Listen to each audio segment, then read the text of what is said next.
होती है। अब इसके अंदर जैसे यकीनन जो कॉन्ट्रैक्टाइल डिवाइस तो होती है या कॉन्ट्रैक्टाइल फर्दर जो प्रोटीन होते हैं वो थिक और थिन फिलामेंट होते हैं। आपने जिन्होंने इंटरक्लास रेगुलर थोड़ा बहुत पढ़ा होगा उनको आइडिया होगा, जब स्केलेटल मसल की मैकेनिज्म ऑफ कॉन्ट्रैक्शन जब हम पढ़ते हैं तो जेड लाइंस होती हैं जिनके जरिए, जैसे मायोफाइब्रिल के अंदर अल्टीमेटली जेड लाइंस होती हैं, वर्टिकल लाइन जिसे हम कहते हैं जेड लाइन कहते हैं, this vertical line is called Z line.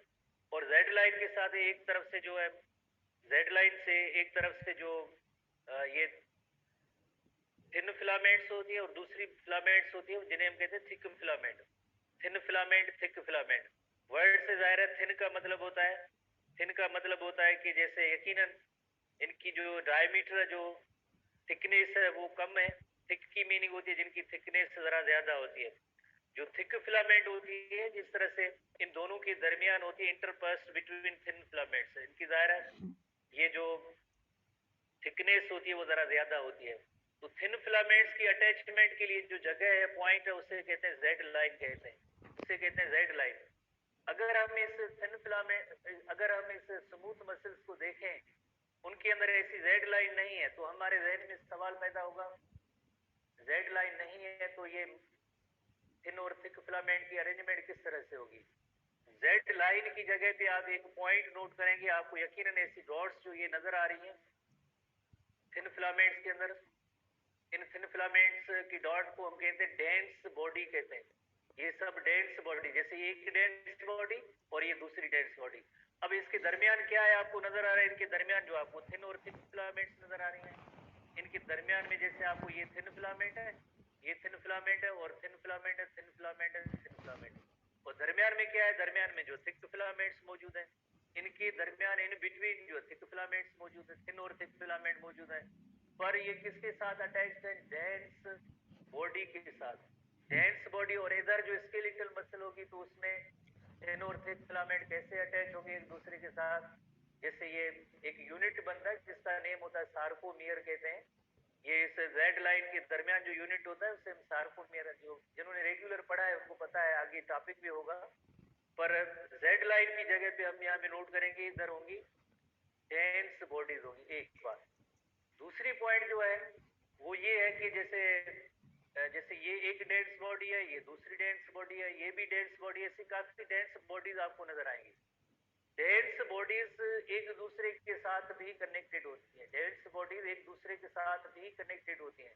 किनके जरिए कनेक्टेड होंगी, इनका नेम होता है इंटरमीडिएट फिलामेंट। ये सारी इंटरमीडिएट फिलामेंट्स है, इंटरमीडिएट फिलामेंट्स के जरिए, जैसे ये डेंस बॉडी, ये डेंस बॉडी, तो इन दोनों के दरमियान ये जो कनेक्शन है इसका नेम है इंटरमीडिएट फिलामेंट। ये डेंस बॉडी, ये dense body, intermediate filament, dense body, intermediate filament. पर ये डेंस बॉडी के दरमियान जैसे यूनिट जैसे सार्कोमियर की तरह थिन और थिक फिलामेंट, तो ये थिन और थिक फिलामेंट्स मौजूद है। ये अरेंजमेंट होती है इन स्मूथ मसल्स की as compared to skeletal muscle, जिसकी हमने अल्ट्रा स्ट्रक्चर आगे पढ़नी है और पढ़ भी ली है एक बार, जिसके अंदर हमने देखा कि थिन फिलामेंट्स और थिक फिलामेंट्स आपस में एक जैसे यूनिट कॉन्ट्रैक्टाइल यूनिट बनाते हैं, जो basic unit of muscle contraction होता है जिसका नेम है सार्कोमियर। तो बिल्कुल इसी तरह से जो है डेंस बॉडी और इनके दरमियान थिन और थिक फिलामेंट्स की प्रेजेंस होती है, थिन और थिक फिलामेंट्स। बाकी ये जो गैप जंक्शन होते हैं एक दूसरे के साथ, जैसे सिग्नल या मैसेजेस को भेजने के लिए, तो हमारे यहाँ फिलहाल इसमें इतना कोई जिक्र नहीं है। कार्डियक मसल में आगे हम गैप जंक्शन को थोड़ा सा डिस्कस करेंगे। तो इस हवाले से आपने ये पॉइंट बहुत इंपॉर्टेंट पॉइंट है जो आप नोट करेंगे कि थिन और थिक फिलामेंट होती है पर जेड लाइन नहीं होती है।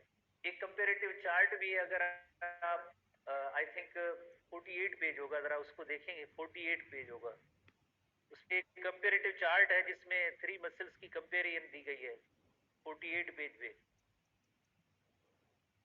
48 पेज पे 3 मसल्स की कंपेरिजन दी गई है, जिसके अंदर आप स्मूथ मसल, कार्डियक मसल और स्केलेटल मसल, तो इनके हवाले से अगर आप देखेंगे कि इनमें क्रॉस ब्रिजेस वगैरह की टाइप की मूवमेंट नहीं होती है। और एक और फीचर है कामोड्यूलिन इन एक्टिन फिलामेंट, आखिरी point, instead of troponin they contain calmodulin in actin filament.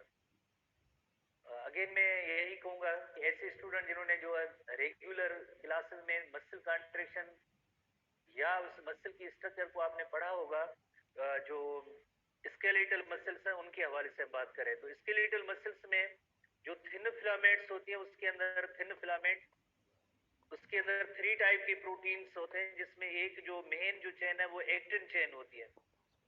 Actin जो फिलामेंट होती है वो मेन फिलामेंट होती है, ट्विस्टेड होती है एक्टिन फिलामेंट, ट्विस्टेड होती है। और इसके साथ साथ एक ट्रोपोमायोसिन भी होता है और ट्रोपोनिन भी होता है। ये तीन जो फाइबर, तीन कंपोनेंट्स होते हैं वो मिलके थिन फिलामेंट बनाते हैं। तो उसमें आपने यकीनन एक पॉइंट पढ़ी होगी कि कैल्शियम आयंस का एक इंपॉर्टेंट रोल होता है। किस हवाले से रोल होता है?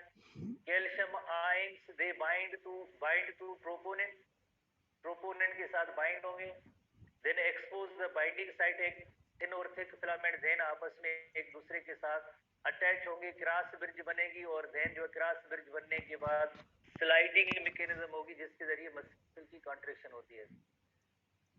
तो वेरी इंपॉर्टेंट पॉइंट कि उस कामोडिलिन जैसे प्रोटीन जो है ये प्रोटीन है इंस्टेड ऑफ ट्रोपोनिन। तो कैल्शियम आयन स्केलेटल मसल में किसके साथ अटैच हो रहे थे? कैल्शियम आयंस जो अटैच होते हैं वो थिन फिलामेंट के ट्रोपोनिन पार्ट के साथ कैल्शियम आयंस जो अटैच हो रहे थे, ट्रोपोनिन के साथ कैल्शियम आयंस जो बाइंड हो रहे थे या अटैच हो रहे थे, किसमें? स्केलेटल मसल में। अब हम जो थिन फिलामेंट का एक कंपैरेटिव पॉइंट है कि इसके अंदर जो ऐसे अगेन दोबारा से आप देखें, इसी पॉइंट को हम डिस्कस करें, बाकी तो हम कंपैरेटिव चार्ट में देखेंगे। इंस्टेड ऑफ ट्रोपोनिन, यानी दूसरे लफ्जों में हम कहेंगे कि जो थिन, ये जो स्मूथ मसल्स हैं इनके अंदर ट्रोपोनिन की जगह पे क्या है? ट्रोपोनिन की जगह पे काम्युड्यूलिन है इन एक्टिन फिलामेंट। उनकी जो थिन फिलामेंट है उनके अंदर जो है काम्युड्यूलिन है, जिसका काम अगेन वही होगा, इसके साथ आके कैल्शियम आयंस आके अटैच होंगी। ये जो इनकी थिन फिलामेंट है उसके अंदर ट्रोपोनिन नहीं है, ट्रोपोनिन नहीं है, ट्रोपोनिन इनके अंदर नहीं है। स्केलेटल मसल में जो है थिन फिलामेंट में ट्रोपोनिन होता है, पर स्मूथ मसल की थिन फिलामेंट्स के अंदर ट्रोपोनिन नहीं है, ट्रोपोनिन नहीं है। तो फिर इसकी जगह पे कौन सा प्रोटीन है? काम्युड्यूलिन, ये प्रोटीन मौजूद है, इसके साथ कैल्शियम आयंस आके बाइंड होते हैं। तो यही एक पॉइंट है स्मूथ मसल की जिनको आपने नोट करना है कि instead of troponin they contain calmodulin in actin myofilaments, in actin filaments, जिसके साथ आके कैल्शियम बाइंड होगी और देन मैकेनिज्म ऑफ कॉन्ट्रैक्शन होगी। ठीक है ना? तो ये एक मेन पॉइंट है जो इस स्मूथ मसल के हवाले से, बाकी हम कंपैरेटिव चार्ट के अंदर हम डिस्कस करेंगे। ठीक है, कंपैरेटिव चार्ट में। उसके बाद नंबर 2 मसल है जिसे हम कहते हैं कार्डियक मसल। स्मूथ मसल के बाद है कार्डियक मसल, स्मूथ मसल के बाद है कार्डियक मसल। कार्डियो लफ्ज की मीनिंग ही होती है हार्ट होती है, ओनली एंड ओनली ऐसी मसल्स जो ओनली एंड ओनली हार्ट के अंदर जो मौजूद हो, या हार्ट की जो वाल है वो कार्डियक मसल्स की बनी होती है सिंपली। और थोड़ी देर पहले हमने पढ़ा कि ये स्ट्राइएटेड है बिकॉज इनके अंदर स्ट्रिप्स मौजूद हैं, बैंड्स मौजूद हैं, नजर आते हैं माइक्रोस्कोपिक स्टडीज में। और ये इनवॉलंटरी है, इनवॉलंटरी की मीनिंग होती है नॉट इन विल और विश, पर्सन्स विल और विश के अकॉर्डिंगली ये वर्क नहीं करती हैं। और ये मसल्स जो ब्रांच्ड भी है, बाइफर्केटेड भी है, और इनके अंदर सिंगल और double nucleus in their cell होगा। ठीक है, किस तरह से हम अरेंजमेंट देखते हैं, एक अरेंजमेंट देखते हैं कि सिंगल और डबल न्यूक्लियस की अरेंजमेंट। जैसे ये ब्रांच्ड है, ये मसल्स जो है ब्रांच्ड मसल्स है,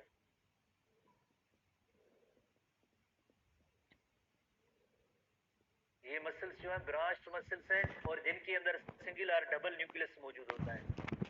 जैसे ये ब्रांच का मतलब है कि जैसे पैरेलल सिलेंडर नहीं है, उसका आपस में एक दूसरे के साथ कनेक्शन भी मौजूद होता है, ऐसे कनेक्शन भी मौजूद है जिसे हम कहते हैं ब्रांच कहते हैं। बाइफर्केटेड की मीनिंग है जिसके अंदर 2 ब्रांचेस ऐसी निकलती है, तो उसे हम कहते हैं बाइफर्केटेड कहते हैं, दैट इज कॉल्ड बाइफर्केटेड। देखिए बाइफर्केटेड भी है और इनके अंदर दे में कंटेन सिंगल और डबल न्यूक्लियस। इस हर एक सेल को हम कहेंगे मायोसाइट, जिसके अंदर एक या 2 न्यूक्लियस भी हो सकते हैं, 1 और 2 न्यूक्लियस पर सेल।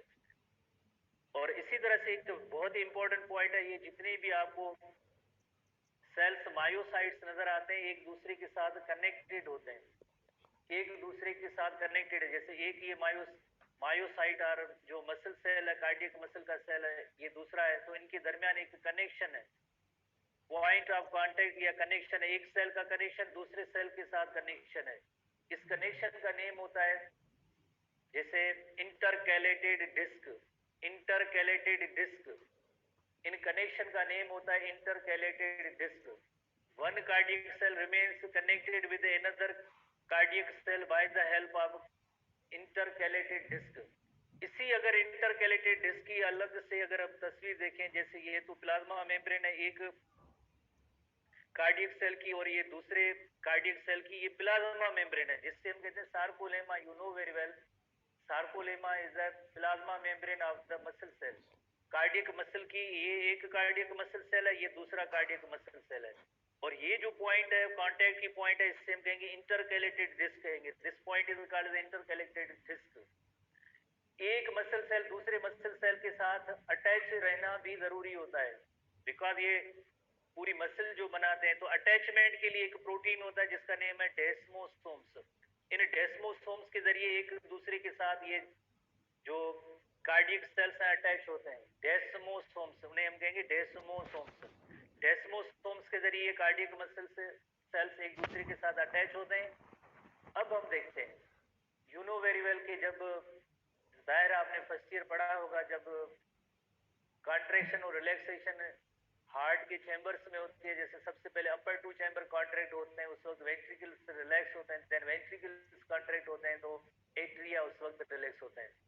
जब अपर टू चैम्बर कॉन्ट्रैक्ट होते हैं तो जितनी भी उन एट्रिया की मसल्स हैं एक साथ कॉन्ट्रैक्ट होती हैं, वो सिग्नल मैसेज जो उनको मिलेगा तो एक साथ कॉन्ट्रैक्ट होते हैं। उसके बाद जब वेंट्रिकल से जब कॉन्ट्रैक्ट होना होता है तो वो सब वेंट्रिकल्स जितने भी जो है मसल सेल है उसके अंदर कार्डियक मसल सेल्स हैं वो सब एक साथ कॉन्ट्रैक्ट होते हैं। ऐसा होना बहुत ही जरूरी है। जैसे एक मसल सेल में कॉन्ट्रैक्शन हो दूसरे में ना हो तो कॉन्ट्रैक्शन पूरा एक इफेक्ट जो है जिसका काम होता है ब्लड को पंप करना वो नहीं होगा। तो ये सारे जितने भी कार्डियक मसल सेल्स हैं एक दूसरे के साथ इनका आपस में कनेक्ट रहना जरूरी होता है, ताकि उनकी लिए कॉन्ट्रैक्शन के लिए जो सिग्नल या ऑर्डर या कमांड जाता है या इंपल्स जाता है वो एकदम क्विकली सब सेल्स को पहुंच जाए। हर सेल के लिए जैसे एक अलग से कमांड या एक नर्व फाइबर ब्रांच होती तो यकीनन मुश्किल होता, टाइम लगता। एक रिदमिक पैटर्न के अंदर आपको पता है हार्ट बीट होती है, तो ये सारे सेल्स एक दूसरे के साथ जो है कनेक्टेड रहें। एक बार जैसे कोई सिग्नल या इंपल्स आए तो वो सब सेल्स में जाए। जैसे एक मैसेज व्हाट्सएप ग्रुप में जाता है तो हजारों स्टूडेंट्स को वो मैसेज मिल जाता है एक साथ, एक एक मैसेज अलग जाना वो उसमें टाइम लगता है। नाम देखें, सर्च करें, फलां को भेजें नहीं भेजें, पर एक अगर मैसेज है, अगर कनेक्टेड है, एक ग्रुप है, तो उस ग्रुप के अंदर एक ही टाइम पे मैसेज किया और 1000 जो है स्टूडेंट्स है उनको वो मैसेज मिल गया। तो बिल्कुल इसी तरह से एक बार सिग्नल जैसे हार्ट वहां से एक अलग निजाम है, मैकेनिज्म है, नोडस टिश्यूज है उनके जरिए वो सिग्नल जाते हैं फिर आगे किसको मिलते हैं, आगे यकीनन जो है इन मसल सेल को मिलते हैं। तो मसल सेल्स एक दूसरे के साथ कनेक्टेड होना उनका जरूरी है। अगर कनेक्टेड नहीं होंगे तो फिर ये इतनी जो दोनों वेंट्रिकल एक साथ कॉन्ट्रैक्ट होना ये अमल नहीं हो पाएगा। उसके लिए नेचर ने क्या निजाम रखा है कि उनकी सिग्नल की क्विक जो है पैसेज के लिए या इंफॉर्मेशन के लिए एक पॉइंट होती है जिसका नेम होता है गैप जंक्शन। इन गैप जंक्शन के जरिए एक्शन पोटेंशियल, गैप जंक्शन के जरिए एक्शन पोटेंशियल, जिसे आप मैसेज कहें, कमांड कहें, ऑर्डर कहें, एक सेल से दूसरे सेल में इस गैप जंक्शन के जरिए जितने भी ऐसे सेल्स होंगे वो गैप जंक्शन के जरिए मैसेज जाएगा। इनका काम होगा जस्ट इन दो सेल्स को आपस में होल्ड करना, कनेक्ट करना। और गैप जंक्शन जो होंगे तो गैप जंक्शन की मदद से ये एक्शन पोटेंशियल एक सेल से दूसरे सेल में एकदम जो है ट्रांसपोर्ट होगा, कन्वे होगा, जिसकी वजह से एक हार्ट प्रॉपर रिदमिक वे के अंदर कॉन्ट्रैक्ट या रिलैक्स होती है। बिकॉज ऑफ गैप जंक्शन का काम होता है इधर एक्शन पोटेंशियल एक सेल से दूसरे सेल में जाएगा, और इधर डेस्मोसोम्स होंगे वो दो जैसे कार्डियक सेल्स हैं, मायोसाइट्स हैं, उनको आपस में कनेक्ट रखने का काम करते हैं। और ये जो पूरी पॉइंट होगी, इस पॉइंट को हम कहेंगे इंटरकैलेटेड डिस्क। इस पूरी जंक्शन को हम कहेंगे इंटरकैलेटेड डिस्क। इंटरकैलेटेड डिस्क के अंदर एक होंगे डेस्मोसोम्स और दूसरे होंगे गैप जंक्शन। डेस्मोसोम्स के जरिए जैसे ये एक दूसरे के साथ कनेक्टेड रहते हैं, और गैप जंक्शन के जरिए एक्शन पोटेंशियल एक जैसे सिस्टम है जिसमें सिग्नल या मैसेजेस कॉन्ट्रैक्शन के लिए हार्ट के अंदर से ही जनरेट होते हैं, पर डिफरेंट चैम्बर्स में, पहले एट्रिया कॉन्ट्रैक्ट देन वेंट्रिकल, तो वो मैसेज आएगा सब कार्डियक सेल्स में। तो वही मैसेज सिग्नल एक्शन पोटेंशियल एक सेल से दूसरे सेल में जाएगा, वो गैप जंक्शन के जरिए जाएगा। तो इसे हम कहते हैं सिनेस्टियम। ठीक है, हमारे एसटीबी बुक के अंदर एक टर्म है जिसको हम डिस्कस करते हैं। एक तस्वीर भी है, इस तस्वीर के अंदर आप देखेंगे ऐसी एक तस्वीर है, जैसे ये एक मायोसाइट और मसल सेल है, ये भी एक मायोसाइट और मसल सेल है, ये भी एक मायोसाइट और मसल सेल है, ये सारे मायोसाइट्स और मसल सेल है। पर हम देखते हैं कि ये सारे मायोसाइट्स और मसल सेल एक दूसरे के साथ कनेक्टेड है। All of these are connected, और इन कनेक्शन को हम क्या कहते हैं, इंटरकैलेटेड डिस्क कहते हैं। इन कनेक्शन को, ये जो आपको ऐसी लाइंस नजर आ रही हैं, ये इंटरकैलेटेड डिस्क है। दूसरी पॉइंट आपने पढ़ी थी कि ये बाइफर्केटेड है। बाइफर्केटेड की मीनिंग होती है जिसमें दो ब्रांचेस होती हैं, जैसे फाइबर्स के अंदर दो दो ब्रांचेस की सूरत में अरेंजमेंट होती है, जिससे हम कहते हैं बाइफर्केटेड कहते हैं। दे मे बी यूनिन्यूक्लिएटेड और बाइन्यूक्लिएटेड, ये भी पॉइंट पढ़ी आपने। और ये सारी स्ट्राइएशंस हैं, स्ट्रिप्ड मसल और स्ट्राइएशंस है, ये सब स्ट्राइएशंस है। अब हम आते हैं कि जैसे सिनेसी सिनेसियम सिनेसियम सिनेसियम हार्ट मसल सिनेस्ट्रियम। इसका मतलब ये होता है कि जैसे एक बहुत ही बड़ा cell, large cell like structure formed by the joining of two or more sales. एक सेल है जो कैसे बना है, एक लार्ज स्ट्रक्चर बनी है जो कैसे बनी है, by the joining together of two or more cell. दो या दो से ज्यादा जो है सेल्स आपस में मिलकर उन्होंने लार्ज सेल लाइक स्ट्रक्चर जो बनी है, एक लार्ज सेल लाइक स्ट्रक्चर बनी है, और उसे हम कलेक्टिवली कहेंगे सिंसीशियम। सिंसीशियम उसे हम कहेंगे। तो ये इसका मकसद क्या है, सिंसीशियम का बनने का इधर हार्ट की मसल में क्या मकसद है? इनका मकसद ये है कि provide rapid communication and transfer of action potential that allows the cells to function as a coordinated unit. Coordinated unit because जैसे एक बार सिग्नल वेंट्रिकल्स के लिए कॉन्ट्रैक्ट होने के लिए आया तो सारे वेंट्रिकल एक साथ कॉन्ट्रैक्ट हो। सिग्नल अगर आया है दोनों एट्रिया की कॉन्ट्रैक्शन के लिए तो दोनों एट्रिया एक साथ कॉन्ट्रैक्ट हो। उस वजह से ये सारे सेल्स एक दूसरे के साथ कनेक्टेड होते हैं, और कनेक्शन की जो पॉइंट होती है उसका नेम होता है इंटरकैलेटेड डिस्क। ऐसी पॉइंट का नेम होगा इंटरकैलेटेड डिस्क होगा। और इंटरकैलेटेड डिस्क के अंदर होता क्या है, एक डेस्मोसोम्स होते हैं, दूसरे गैप जंक्शन होते हैं। डेस्मोसोम्स का काम होता है दो सेल्स को जस्ट कनेक्ट रखना, और जैसे गैप जंक्शन का मतलब होता है उसके जरिए एक सेल का जो एक्शन पोटेंशियल दूसरे सेल में आता है। तो होपफुली आपने इस सिनेक्सिटियम का जैसे लफ्ज का मतलब जैसे आपने पढ़ा होगा, ये सिर्फ जैसे कार्डियक मसल्स है उनके अंदर ऐसे सिनेक्टियम होते हैं। तो कार्डियक मसल की जो पॉइंट्स हमें एसटीबी बुक के हवाले से देखनी है, जो हमारे एसटीबी बुक इस नए बुक के अंदर है, तो cardiac muscles voluntary branch single और डबल न्यूक्लियस, ये हमने पॉइंट्स पढ़ी हैं। और फर्दर जैसे cardiac muscle cell are strongly interconnected by intercalated disc present near the red line and striations. The heart muscles are arranged in branching network. Branch सारी heart की muscle एक दूसरे के साथ कनेक्टेड होती हैं, where cells are joined together and making a synesthesia। तो इसके हवाले से हमने डिस्कस किया कि एक लार्ज सेल लाइक स्ट्रक्चर जो काफी सारे सेल्स के आप बने होते हैं, और जिनका मकसद होता है अल्टीमेटली जैसे एक कोऑर्डिनेशन, ताकि एक रैपिड जो है कॉन्ट्रैक्शन हो सके, तो उसे हम कहते हैं जैसे ये कार्डियक मसल्स है। बाकी टोकिन टाइप के सवाल है, strongest among all the muscles है वो कार्डियक मसल है, बिकॉज ये कभी भी थकती नहीं है, strongest of all the muscles है। जैसे work continuously through out the life and amazingly do not fatigue, जो थकती नहीं है उसे हम कहते हैं, इस वजह से ये स्ट्रॉन्गेस्ट मसल है। इंसान की पैदा होने से पहले मदर की बॉडी के अंदर जब डेवलपमेंट हो रही होती है, तब हार्ट जैसे उस वक्त बन जाती है, तब से काम करना शुरू करती है till his or her last breath. तो कभी भी थकती नहीं है, तो उस वजह से हम ये स्ट्रांग है। ये क्यों नहीं थकती है, बिकॉज उसका भी रीजन है न्यूमरस माइटोकॉन्ड्रिया, बिकॉज काम करने के लिए एनर्जी चाहिए। तो सबसे ज्यादा जो माइटोकॉन्ड्रिया होते हैं, 3 टाइप्स के मसल्स के अंदर सबसे ज्यादा कार्डियक मसल्स के अंदर माइटोकॉन्ड्रिया होते हैं।